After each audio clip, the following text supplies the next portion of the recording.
Antoine Fleifel, sur ce que j'appelais l'existentialisme pascalien, sur l'idée qu'en somme pour avoir la foi il faut s'agenouiller et prier, et que les miracles ne se montrent qu'à celui qui croit déjà en Dieu, et cette phrase qu'il attribue à Christ, tu ne me chercherais pas si tu ne m'avais déjà trouvé. Est-ce que nous ne sommes pas là avec Pascal, finalement dans l'idée selon laquelle la foi ne demande qu'elle-même, et qu'il n'est pas nécessaire de prouver quoi que ce soit? Alors je voudrais déjà parler d'une phrase de Saint-Augustin qui dit « croire pour comprendre et comprendre pour croire ». Saint-Augustin, ergo Pascal. Hein. Ergo Pascal. Et aussi le grand théologien Bultmann en a fait deux recueils au XXe siècle, Glauben und Verstehen. Et donc cette logique veut que si je veux comprendre, il faut que je croie. Et pour croire, il faut comprendre. Mais c'est un couple qui est un peu fermé.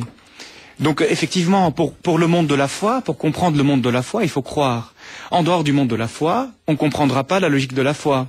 C'est un peu comme l'amour, on comprendra vraiment l'amour que quand on l'a vécu. On a peut-être une idée, Bultmann dira, on a une précompréhension de ce qu'est Dieu.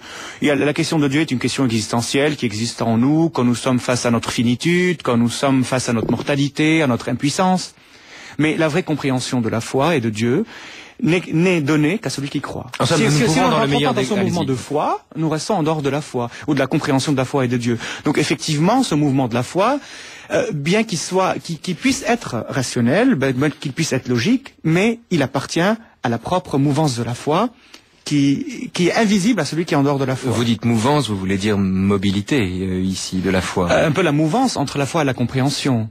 Je crois pour comprendre, et ensuite je comprends pour croire. Est-ce que ce que vous dites ne permet pas de comprendre justement ce que dit Pascal, que les preuves de l'existence de Dieu sont inefficaces sur les athées parce qu'ils ont choisi de se rendre imperméables à ces preuves? On pourrait retourner l'argument pascalien en disant que c'est d'ailleurs pour la même raison, peut-être que les lois de la physique n'ont aucune prise, ou l'apprentissage des lois de la physique n'a aucune prise sur le sentiment que Jésus-Christ, par exemple, a marché sur l'eau. Puisque je suis parti sur Bultmann, je vais continuer avec Bultmann. Allez-y. Pour Bultmann aussi, il s'oppose farouchement aux preuves naturelles de l'existence de Dieu, ou même à la théologie naturelle. Il dit, la nature et l'histoire, pour moi, ne peuvent pas être des preuves de l'existence de Dieu. Je ne peux croire en Dieu ou rentrer dans ce mouvement de la foi par Jésus-Christ qu'à partir de la foi. En dehors de la foi, je ne peux pas voir Dieu, je ne peux pas voir Jésus-Christ. Pour Bultmann, les miracles, ou ce qu'on dit être des miracles dans le Nouveau Testament, ça n'intéresse pas. C'est la foi. C'est le grand problème de la traduction du Gloria. Est-ce qu'il faut dire paix aux hommes de bonne volonté ou paix aux hommes qu'il aime, que Dieu aime? C'est-à-dire, est-ce qu'il peut y avoir des hommes de bonne volonté en dehors de la foi qui peuvent avoir le salut, qui peuvent être de bons chrétiens sans le savoir, ou est-ce que, hors de l'Église, point de salut? C'est un énorme problème, ça. Les chrétiens sont encore divisés là-dessus. Moi, personnellement, comme Jules Romain, je suis du côté des hommes de bonne volonté. Je crois profondément, comme disait Jean Ferrat, certains priaient Jésus, Jéhovah ou Vishnu. D'autres ne priaient pas, mais qu'importe le ciel, ils voulaient simplement ne plus vivre à genoux. Et là, il faut citer un homme, un très grand chrétien. C'est Edmond Michelet, dans son livre extraordinaire qui s'appelle Rue de la Liberté, quand il était déporté à Dachau. Et il avait le typhus, il était coincé à l'infirmerie sur son lit à l'article de la mort. Et un déporté communiste qui pouvait aller à l'extérieur du camp travailler, rencontrer un prêtre, demander une hostie au prêtre et ramener l'hostie à Edmond Michelet, bon chrétien, et lui donner l'hostie pour communier. Dans ce cas-là, on peut dire que le communiste et le catholique étaient tous les deux chrétiens, ils étaient tous les deux hommes de bonne volonté. Alors il y a l'autre Michelet, Jules Michelet, qui lui-même d'ailleurs décrit cette expérience comme une expérience de la joie devant l'arrivée des troupes allemandes. Il n'a rien à manger, il a faim, il manque de pain, il n'a rien à manger, et pourtant, à un moment, il touche une grande table en bois qui est chez lui. Il pose le poing sur cette table en bois et il la touche avec un sentiment viril de jeunesse et d'avenir. Est-ce qu'en somme, la foi n'est pas comme la joie, une façon de répondre aux douleurs du monde par une décision qui en apparence est infidèle au monde, puisqu'elle ne correspond pas aux douleurs qu'il nous inflige, mais qui en réalité relève d'une sagesse supérieure, puisqu'elle décide, je le dis ici en termes spinozistes, de ne pas prolonger la douleur qu'on éprouve par la plainte qui s'élèverait contre elle. Antoine Fleifel. Moi j'aime bien concevoir la foi en tant que décision existentielle certainement, mais qui implique toute la personne humaine dans tout ce qu'elle fait, d'une manière éthique ou d'une manière morale. Et donc une décision qui rend authentique dans notre monde d'aujourd'hui. Oui, est-ce que la foi procure la joie? La Bible le dit à plusieurs endroits, et surtout Jésus-Christ, vous m'avez rencontré, vous aurez une joie et personne ne pourrait vous prendre cette joie. Mais encore, au-delà de la joie, la foi donne une authenticité.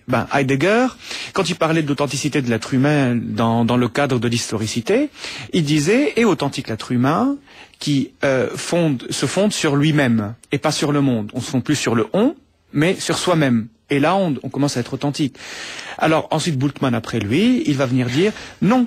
Même si on se fonde sur le monde, nous ne sommes toujours pas authentiques parce que le monde a refusé Dieu, parce que le monde n'est pas Dieu. Et si on se fonde sur le monde, nous sommes inauthentiques. La vraie authenticité de la foi consiste à fonder son être sur Dieu, tout en restant dans le monde, parce que vous n'êtes pas de ce monde, mais vous êtes dans ce monde.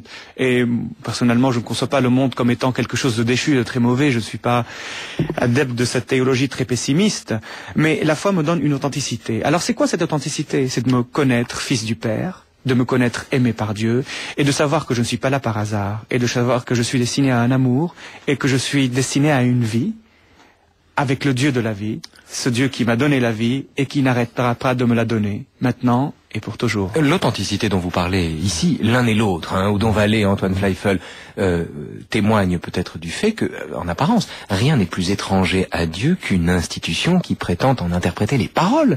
En somme, rien n'est plus étranger à Dieu que la religion elle-même, Odon Vallée. Ou que l'Église, bien sûr, et ça pose le problème de la foi, est-ce qu'il y a plusieurs fois ou pas. Il y a cette extraordinaire chorale de Jean-Sébastien Bach du dogme en musique, nous croyons tous en un seul Dieu. On peut dire que c'est faux, puisque les gens ont des religions différentes.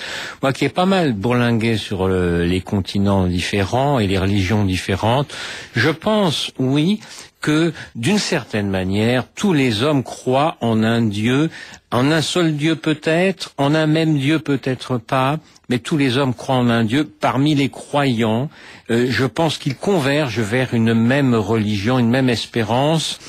Et ce caractère inaccessible d'un Dieu unique qui serait presque le même pour tous, tout en étant légèrement différent, je pense qu'il est bien résumé par cet hymne extraordinaire de Grégoire de Nazianze, qui a dit, un grand chrétien du IVe siècle, « Ô toi, l'au-delà de tout, n'est-ce pas tout ce que l'on peut dire de toi ?»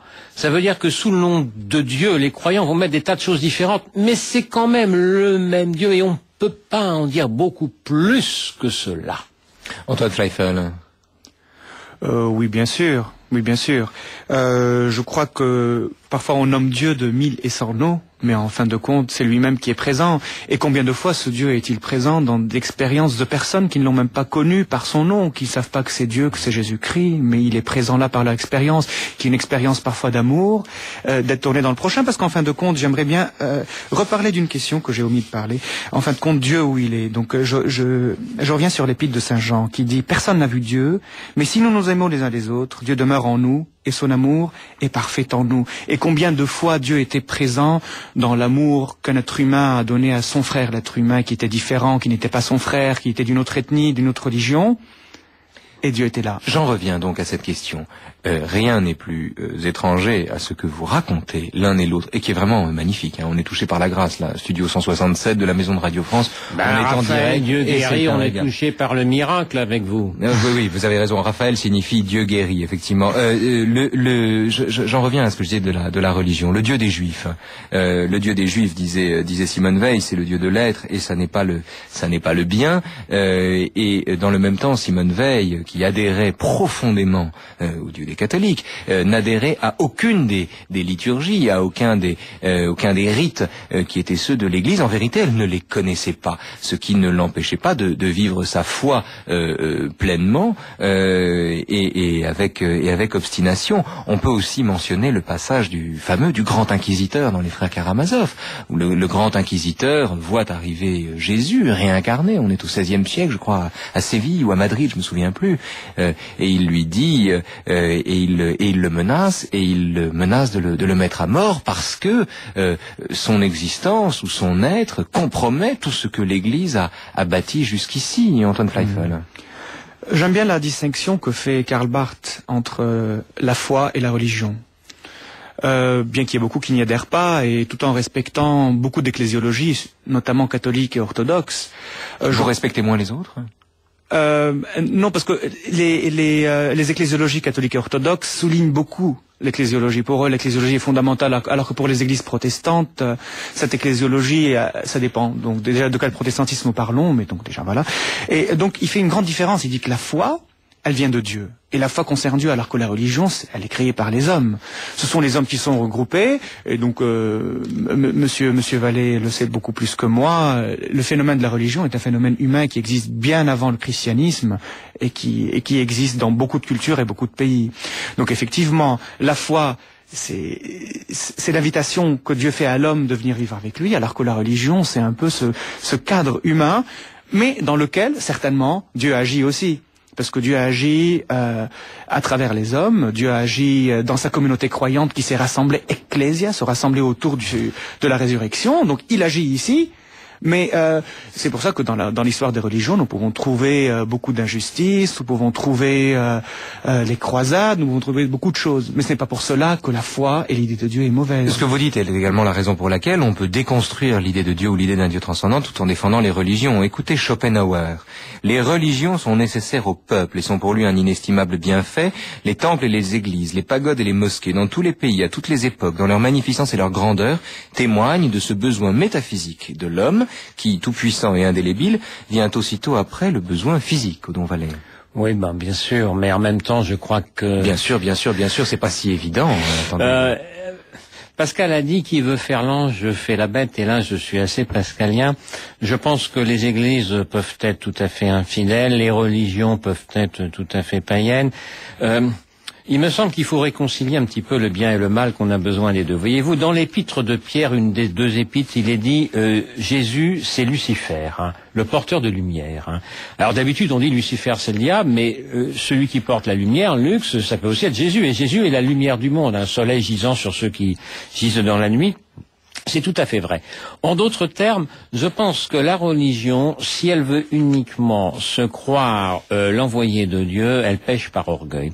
Il faut réintroduire un peu de diable dans la religion, un bon petit diable comme la comtesse de Ségur, et revenir à ce que les Zoroastriens avaient bien vu dans ce duel à mort des deux jumeaux qui sont Ahriman, le dieu du mal, et Ahura Mazda, le dieu du bien. C'est pas du tout ce qu'en a dit Nietzsche d'ailleurs. C'est tout simplement le fait qu'il y a un principe du bien, un principe du mal. J'ai bien dit un principe, pas une personne. C'est-à-dire qu'aucun être humain n'est l'incarnation du bien, aucun être humain n'est l'incarnation du mal. Et essayer de voir comment, en mettant un petit peu de mal dans le bien, on peut guérir Raphaël. C'est ce qu'a fait Pasteur. Il a mis un petit peu de mal dans le bien. Il a mis un petit peu de virus dans le vaccin. Il fallait laisser grouiller les microbes. Voilà, mais c'est ça, et c'est comme ça qu'il a guéri. Et vous savez que le pape Léon XII a interdit la vaccination dans les États pontificaux comme diabolique parce qu'on mettait du mal dans le corps humain. Or, c'est en vaccinant les gens, en leur mettant un petit peu de mal pour qu'ils soient pas complètement innocents, qu'ils soient un petit peu immunisés contre le mal, qu'on peut les aider à faire le bien. Mais qui veut faire l'ange, fait la bête, et parfois les religions tombent un petit peu dans ce travers de se prendre pour des anges. Mais est-ce que justement, de ce point de vue, on n'en vient pas on en revient à ce thème autour duquel on va tourner toute la semaine, et on va en discuter, on reviendra dessus vendredi notamment, à propos de Nietzsche. Est-ce qu'on n'en vient pas à la question de la vertu rédemptrice de la souffrance, en somme, qui veut faire l'ange fait la bête, un peu de mal permet de rehausser, comme le poivre rehausse le goût de la viande, si vous voulez, un peu de mal viendrait, en somme, serait justifié par la nécessité du bien auquel ce mal viendrait concourir. Est-ce qu'il ne s'agit pas là implicitement de justifier la douleur? Je pense à Nietzsche qui disait que le pire dans la souffrance, c'était pas la souffrance elle-même, c'était le non-sens de la souffrance. Antoine Pleifel. Alors, Jésus-Christ ne donne pas de réponse, et la Bible ne donne pas de réponse au mal, à cette question de souffrance. Oui, c'est un problème, ça, quand même. Mais par contre, il l'assume, il la vit jusqu'au bout. Et il transforme le mal en bien, il transforme la mort en résurrection et en vie. Et il est vrai, bien avant Nietzsche, il y avait Job qui avait cette grande question. Pourquoi, mon Dieu, je suis en train de vivre toutes ces souffrances, je perds tous mes biens? Alors, est-ce que ces souffrances sont nécessaires? J'aime bien le dernier chapitre du livre de Job qui dit « Avant, je te connaissais par ouï-dire, mais maintenant, mes yeux t'ont vu. » Comme si par la souffrance, parce qu'il a vécu, on ne sait pas si ça vient de Dieu, Job a vu Dieu. Et peut-être que par la souffrance qu'on vit aussi, et par la souffrance aussi que le Christ a assumé. C'est un chemin pour voir Dieu, mais pour aller à la résurrection et pas pour s'attarder à la souffrance. Parce que la finalité n'est pas la souffrance, mais la finalité est la vie et l'amour que nous donne Dieu par Jésus-Christ.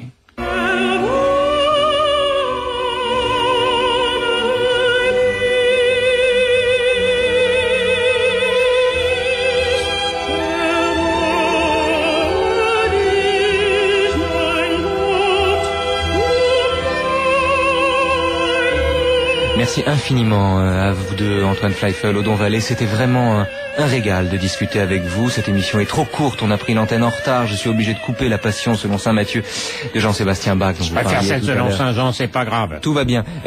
Tout va bien. Antoine Fleifel, vous êtes philosophe, vous êtes docteur en théologie, Odon Vallée, vous êtes historien des religions, auteur de plusieurs livres, tous passionnants sur la religion. J'en cite un, allez, Qu'est-ce qu'une religion, chez Albin Michel.